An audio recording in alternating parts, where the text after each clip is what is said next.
Je me souviens encore du moment où mon mari m'a traité d'avare au tribunal. Pas en privé, pas lors d'une dispute à huis clos, mais à haute voix devant un juge, des avocats et une salle pleine d'inconnus. Je suis restée là, les mains tremblantes, tandis que son avocat expliquait calmement comment j'avais vécu au crochet de sa famille, comment je n'avais jamais gagné de véritables revenus, comment je n'étais rien de plus qu'un fardeau financier déguisé en épouse. Mon mari, Daniel, ne les a pas interrompus. Ses parents ont acquiescé comme si c'était la vérité qu'ils attendaient depuis des années de dire à voix haute. Des murmures ont circulé. Qualcunari discretamente. Et je suis restée silencieuse car dans mon sac se trouvait un dossier que personne n'avait vu. Dans ce dossier se trouvaient mes véritables revenus. Et lorsque le juge l'a finalement lu à haute voix, tous les visages dans la salle d'audience ont pâli. Je m'appelle Emma Carter. Et pendant la majeure partie de mon mariage, j'étais invisible à tous les égards. Je n'étais pas Emma. J'étais la femme de Daniel. Lors des réunions de famille, c'est ainsi que ses parents me présentaient. Voici la femme de notre fils. Jamais mon nom, jamais mon travail, juste un rôle. Soigneusement défini et discrètement minimisé. Daniel venait d'une famille où l'argent était la preuve ultime de la valeur d'une personne. Son père, Richard Carter, était copropriétaire d'une entreprise de construction. Sa mère, Linda, ne manquait jamais une occasion de rappeler à quel point sa famille était travailleuse. Ils aimaient les gens qui correspondaient parfaitement à leurs attentes. Ce n'était jamais mon cas. Lors des dîners, Richard se laissait aller dans son fauteuil et demandait avec un demi-sourire. « Alors, Emma, tu travailles toujours de chez toi ?» Le silence qui s'ensuivait en disait toujours plus que la simple question. Linda intervenait avant même que je puisse répondre. « Elle est créative », disait-elle gentiment. « Vous savez comment c'est ? Creative. » Ce mot me collait à la peau. Il paraissait inoffensif, mais il ne l'était pas. Il signifiait peu fiable. Il ne signifiait pas sérieuse. Il signifiait quelqu'un qu'on n'était pas obligé de prendre au sérieux. Daniel ne m'a jamais défendu. Au contraire, il en riait.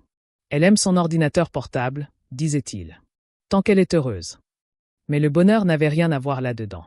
Je travaillais tous les jours. De longues heures, des heures de silence. J'ai construit quelque chose petit à petit, assis à la même table où ils pensaient que je ne faisais rien. Pourtant, à leurs yeux, si je ne quittais pas la maison en costume à 8 heures du matin, je ne travaillais pas vraiment. Avec le temps, les plaisanteries ont cessé d'en être. Les regards sont devenus plus insistants. Les questions plus directes. J'ai commencé à avoir l'impression de devoir prouver mon existence pour justifier ma présence. Et sans m'en rendre compte, j'étais déjà catalogué. Dans la catégorie qu'il remarquerait plus tard sans hésiter, avare. Ce que la famille de Daniel n'a jamais posé, c'est la question la plus simple. Que fais-tu réellement de tes journées ? Il pensait déjà connaître la réponse. Tandis que Daniel quittait la maison chaque matin avec ses clés et sa mallette, je restais. Non pas par oisiveté, mais parce que mon travail ne nécessitait ni bureau, ni uniforme, ni public. Je dirigeais un petit cabinet de conseil, une SARL, et j'aidais des centres de santé à optimiser leur système financier. C'était un travail technique et silencieux, le genre de travail qui ne donne pas lieu à des conversations intéressantes à table. Je travaillais tôt le matin et tard le soir, parfois 12 heures d'affilée. Mon ordinateur portable était toujours ouvert, mes feuilles de calcul s'affichant en permanence tandis que la maison dormait. Mais comme mon travail ne ressemblait pas au leur, il ne comptait pas. Un soir, après un dîner tendu avec ses parents, Daniel a finalement dit tout ce que tout le monde pensait. « Tu sais » murmura-t-il en desserrant sa cravate, « mes parents s'inquiètent pour nous. » Je n'ai pas levé les yeux de l'écran. À propos de quoi ? Du fait que je porte la majeure partie du poids des responsabilités, dit-il. Ils pensent que tu ne contribues pas vraiment. J'ai senti une oppression dans ma poitrine. Tu crois ? Il a hésité. Une seconde de trop. Je veux dire, reprit-il prudemment, tu es toujours occupé, mais rien ne semble jamais concret. Concret, un autre mot qui paraissait anodin, mais qui blessait profondément. J'ai lentement fermé mon ordinateur portable. Tu veux voir mes comptes ? Daniel a ri et secoué la tête. Si tu gagnais vraiment de l'argent, Emma, je le saurais. C'est à ce moment précis que j'ai compris une chose, douloureuse et limpide. Il ne voulait pas de transparence. Il voulait du contrôle. Alors j'ai cessé de donner des explications. J'ai payé ma part en silence. J'ai investi en silence. J'ai épargné en silence. Quand les parents de Daniel ont insisté pour dissimuler quelque chose, je les ai laissés faire, car refuser ne faisait qu'alimenter leur version des faits. Pour eux, la générosité était un moyen de pression.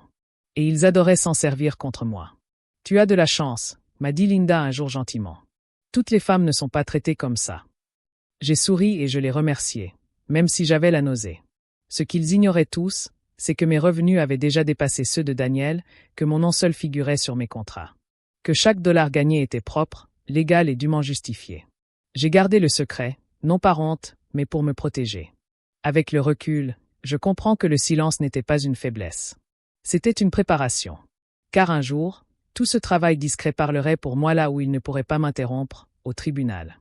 La fin de mon mariage ne s'est pas faite dans le bruit des cris et des portes qui claquent. Elle est arrivée en douceur, enveloppée d'une politesse froide et de jargon juridique. Daniel m'a annoncé son intention de divorcer un mardi soir, d'une voix calme, presque récitée. « Ça ne marche plus », a-t-il dit. « On est trop différents. » J'ai hoché la tête, même si mes mains tremblaient. Une partie de moi s'y attendait. Ce à quoi je ne m'attendais pas, c'était la rapidité avec laquelle sa famille s'est immiscée. En quelques jours, ses parents étaient impliqués dans chaque décision. Des avocats ont été engagés.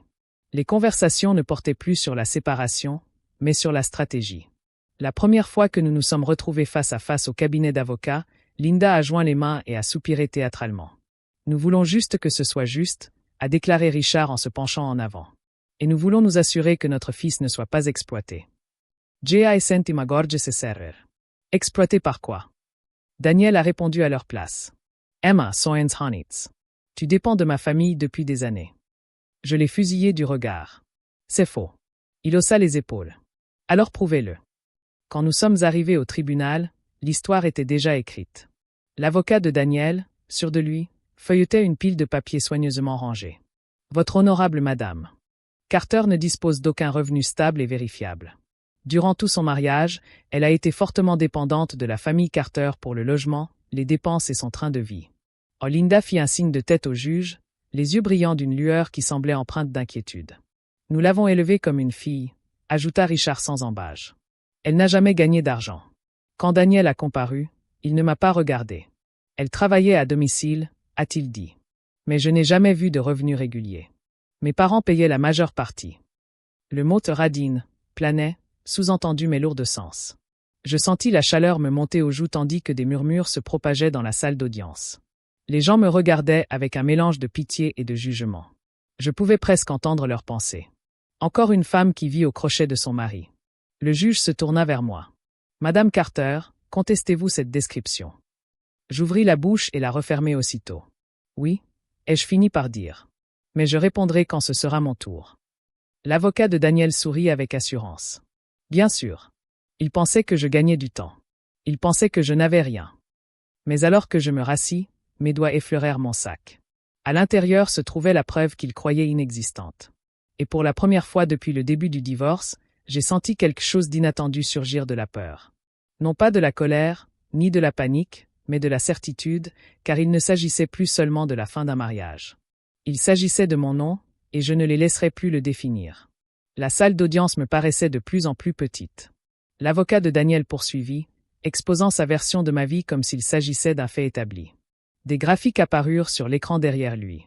Les paiements effectués par ses parents, les dépenses partagées, des échéances soigneusement choisies. Tout était présenté de manière à suggérer une histoire simple. J'ai pris et ils ont donné. J'écoutais en silence. Madame Carter a bénéficié du soutien financier de la famille Carter tout au long du mariage, conclut l'avocat. Elle n'a pas fait preuve d'autonomie financière. Ces mots pesaient sur ma poitrine comme un poids. Le juge prenait des notes, le visage neutre mais concentré. Madame Carter, dit-il en levant les yeux. Vous avez entendu les plaidoiries. Souhaitez-vous apporter des précisions? Oui, votre honneur, répondis-je d'une voix posée. Mais pas encore. Un léger murmure parcourut la salle d'audience. Daniel se tourna vers moi, perplexe. Pas encore, chuchota-t-il sèchement. Je ne répondis pas.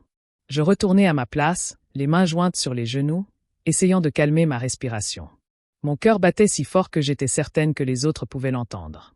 Je sentais le regard de Linda sur moi, perçant et soupçonneux, désormais dépourvu de toute sympathie. Richard se pencha vers Daniel et murmura. Elle bluffe. Peut-être avait-il besoin d'y croire. Le juge hocha la tête. Très bien, le procès reprend. Témoin après témoin, le récit se répétait. Daniel reprit la parole, répétant qu'il ignorait tout de mon salaire. Linda expliqua comment elle m'avait aidé à gérer mes dépenses. Richard insista sur leur générosité. Chaque mot effaçait mon image dans la pièce. J'aperçus mon reflet dans la surface polie de la table. Visage calme, posture droite. Une femme qui paraissait bien plus sereine qu'elle ne l'était intérieurement. Des doutes me traversèrent. Et s'ils retournaient la situation contre eux? Et s'ils refusaient de me croire? Mais je me souvins alors de toutes ces nuits blanches, de chaque contrat signé, de chaque déclaration d'impôt effectuée, de chaque document conservé. La vérité n'était pas fragile. Elle n'avait pas besoin d'être défendue. Elle avait juste besoin d'espace. Le juge finit par regarder sa montre. Bien, faites une courte pause avant d'écouter Madame Carter. Tandis que les gens s'agitaient sur leur siège, Daniel se leva et s'approcha de moi, la voix basse et tendue. Emma, c'est l'occasion pour toi d'arrêter de te ridiculiser. Je levai les yeux vers lui calmement. Je n'ai pas honte. Il renifla. Tu devrais. Je fouillai dans mon sac, non pas pour en sortir quoi que ce soit, mais juste assez pour qu'il le remarque. Son regard suivit le mouvement. Qu'est-ce que c'est? Demanda-t-il. Je croisai son regard pour la première fois de la journée. C'est une question que vous auriez dû poser il y a des années. Il fronça les sourcils, une incertitude traversant son visage. Le juge retourna à son siège et frappa légèrement son marteau. Madame Carter, dit-il. Vous pouvez présenter votre réponse. Yemerelvai. Cette fois, je fouillai profondément dans mon sac, et le silence dans la salle d'audience devint pesant, comme l'air avant l'orage. Le bruit de mes pas résonna tandis que je me dirigeais vers le bureau du greffier. Tous les regards dans la salle me suivirent. Je déposai le dossier sur la table, fin, discret, presque comme une déception. L'avocat de Daniel le regarda et esquissa un sourire, comme s'il s'ennuyait déjà. C'est tout? Demanda-t-il. Aucune preuve, aucun témoin? Je ne lui répondis pas. À monsieur le juge, dis-je en me tournant vers lui, voici mes relevés financiers complets des 3 dernières années. Déclaration de revenus, contrat et relevés bancaires, tous certifiés par des tiers. Le greffier prit le dossier et le tendit au juge. Daniel se remua sur sa chaise. L'assurance de Linda vacilla un instant. Richard croisa les bras et se laissa aller en arrière, impassible. Le juge ouvrit le dossier. Au début, rien ne changea. Il tourna la page, puis la suivante. Son stylo resta suspendu dans le ride. Le silence était total dans la salle d'audience. J'entendais une respiration irrégulière au fond de la salle. Le juge ajusta ses lunettes et se pencha sur les documents. Il tourna une autre page, puis une autre, plus rapidement cette fois.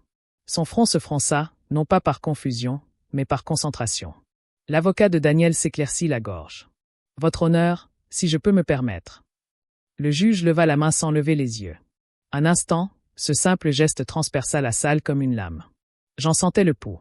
Finalement, le juge leva les yeux. « Madame Carter, dit-il lentement. Ces revenus vous appartiennent-ils exclusivement? » « Oui, votre honneur, répondis-je. J'ai acquis mon indépendance financière grâce à mon entreprise. » Il hocha la tête une fois et tourna son regard vers Daniel. Ces documents indiquent un revenu annuel moyen d'environ 680 000 $ au cours des 3 dernières années. Les mots résonnèrent, lourds et irréels. Daniel cligna des yeux. Ce n'est pas possible.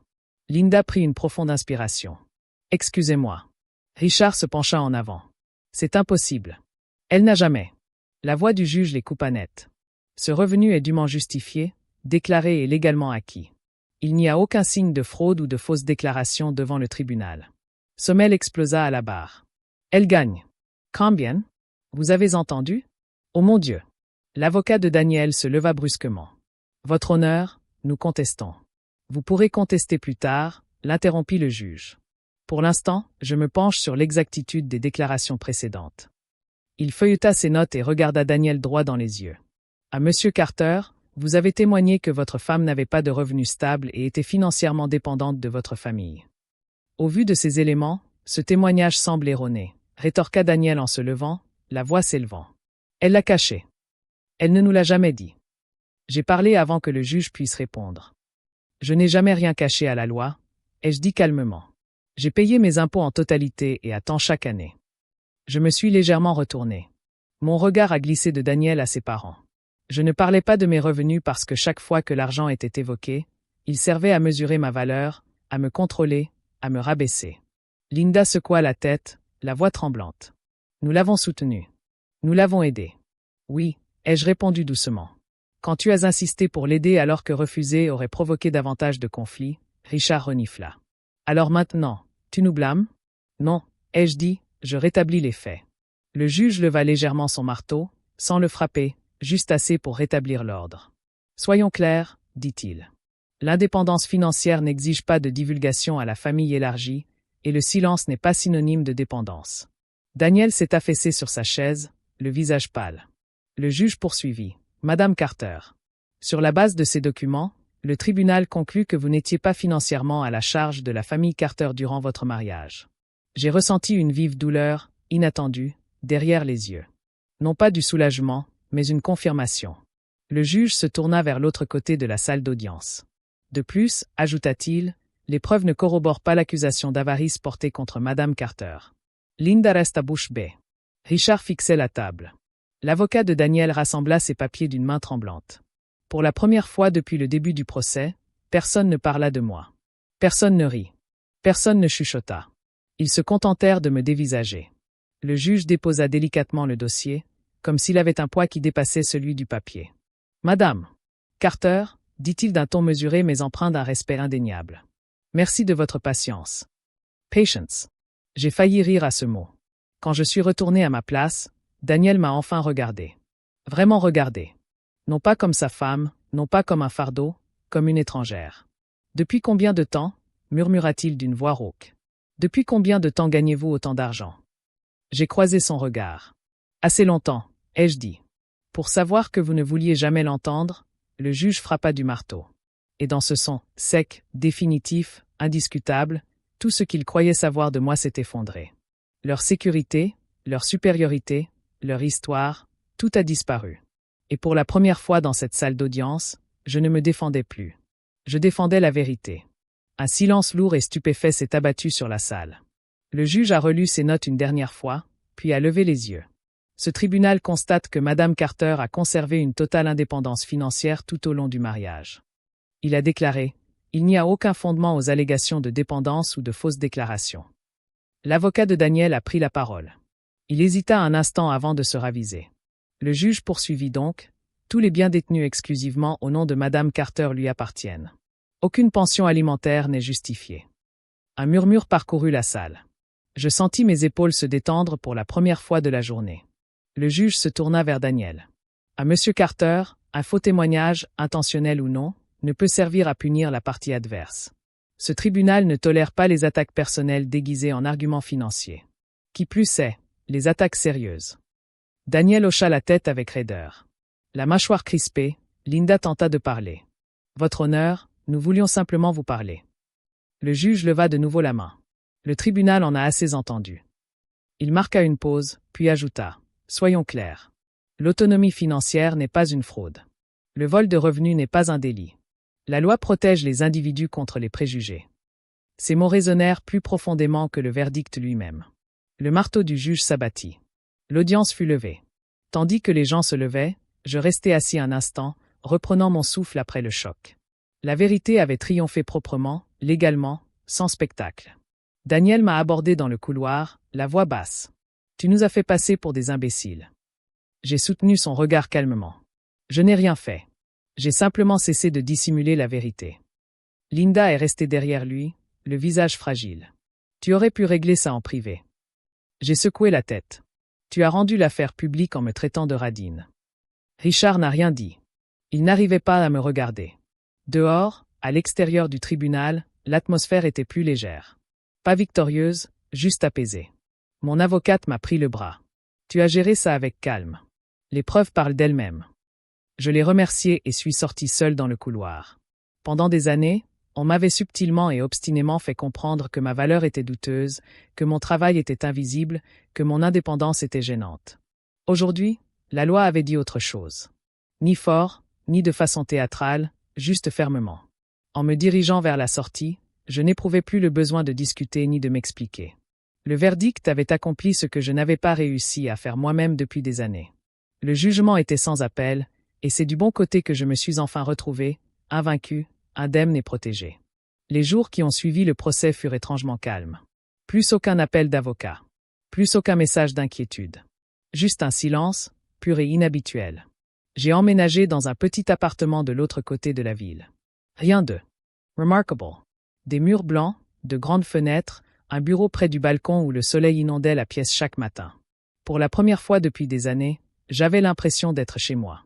Plus aucune image de moi n'était filtrée par les attentes d'autrui. Le travail est redevenu facile.